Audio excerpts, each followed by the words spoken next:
अस्सलाम वालेकुम स्टूडेंट्स। आज जो मैं टॉपिक डिफाइन कर रहा हूँ ये थर्ड कंडीशनल सेंटेंसेस। ये थर्ड कंडीशनल सेंटेंसेस कौन से होते हैं?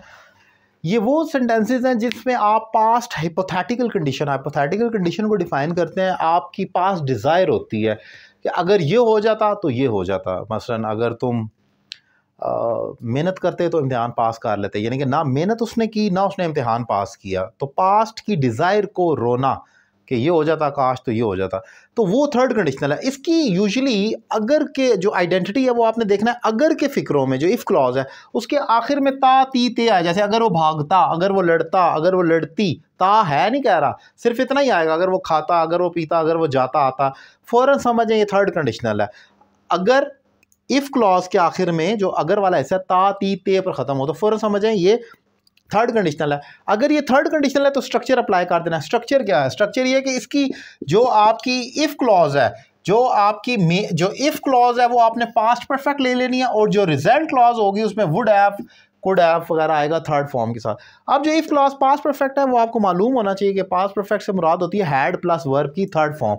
तो ये है ना, अगर वो भागता तो रेस जीत जाता। पहले तो फैसला होगा कि ये थर्ड कंडीशनल है, क्योंकि अगर वो भागता पर ख़त्म हुआ है ये वाला हिस्सा, तो ये थर्ड कंडीशनल है। अगर थर्ड है तो आप अप्लाई कर दें।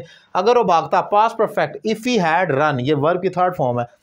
ही would have won the race, आगे मैंने वुड हैव के साथ वर्ब की थर्ड फॉर्म डाल दी क्योंकि वुड हैव के साथ थर्ड फॉर्म आती है। अगर मैं कहूँ अगर वो भागता तो रेस जीत सकता था, अगर सकता था कहूँगा तो मैं कहूँगा he could have won the race, सकता था।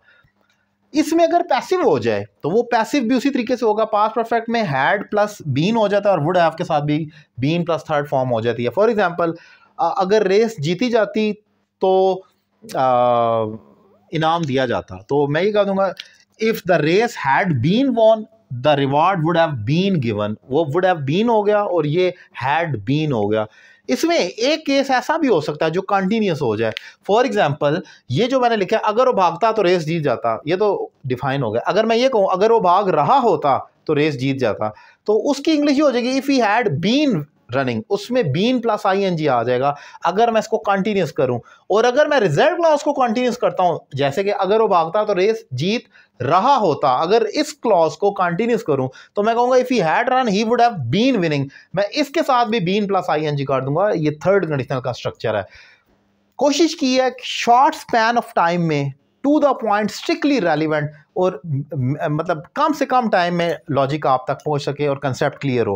उम्मीद करता हूं लेक्चर आपको पसंद आया होगा। अगर मेरे पढ़ाने का तरीका पसंद आए तो आप मुझसे ऑनलाइन क्लास ले सकते हैं। अगर ये 3 से 4 मिनट का लेक्चर आपका एक कंसेप्ट क्लियर कर सकता है तो 3 माह का अगर आप मेरे पास कोर्स करते हैं 1-on-1, आप अकेले पढ़ेंगे, कोई ग्रुप नहीं होगा, तो आप इमेजिन करें कि उसमें कितनी बड़ी इंप्रूवमेंट हो सकती है। लेकिन वो पेड क्लास है, एक रीजनेबल फी पे करनी होगी, फ्री नहीं है। जो लोग समझते हैं कि फ्री है तो obviously nothing is free in this world, so you have to pay, but the amount is quite adequate, वो मुनासिब है मैं समझता हूँ। तो एक रीज़नेबल फ़ी पे करें और कोर्स का आगाज़ करें। Thank you very much.